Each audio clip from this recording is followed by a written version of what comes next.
दरम्यान इकडे नाशिकमध्ये सध्या जिथं रिअल इस्टेट बूम सुरू आहे गेल्या काही वर्षांपासून, तिथं नोटबंदीनंतर घर खरेदी आणि जमीन खरेदीच्या व्यवहारामध्ये 70 ते 80% घट झाल्याची माहिती येते। तसंच पुढचे 6 महिने रिअल इस्टेट क्षेत्रात मंदीचं वातावरण राहणार असल्याचा अंदाज सुद्धा नाशकातल्या बांधकाम व्यावसायिकांनी वर्तवलाय। नाशकातल्या रिअल इस्टेट नोटबंदीचा तिथं रिअल इस्टेटवर काय परिणाम झाला याचा आढावा घेतलाय आमचे प्रतिनिधी सागर वैद्य यांनी।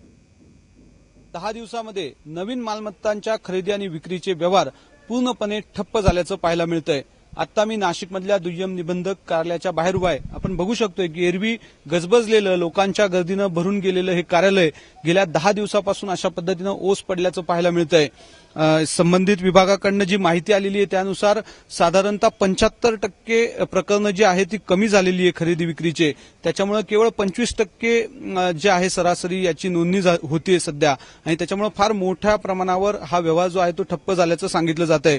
खरं तर रिअल इस्टेटमध्ये मालमत्तांची खरेदी विक्री जी होती ती बहुतांश प्रमाणामध्ये रेडी रेकनरचे दर वगळता सगळी संपूर्ण व्यवहार जो आहे तो कॅशमध्ये रोखमध्ये होत असतो, आणि ज्यावेळेस 500 आणि 1000च्या नोटाबंदीचा निर्णय झाला त्याच्यानंतर हे संपूर्ण व्यवहार जे आहे ते बंद पडल्यासारखे झालेले। सर्वात मोठं क्षेत्र आहे ज्याच्यामधून सर्वात मोठा रेव्हेन्यू शासनाला या ठिकाणाहून मिळत असतो, परंतु 500 आणि 1000च्या नोटबंदीचा फटका या विभागाला सर्वाधिक बसल्याचं इथं पाहायला मिळतं। कॅमेरामन किरण कडारेसह सागर वैद्य, एबीपी माझा, नाशिक।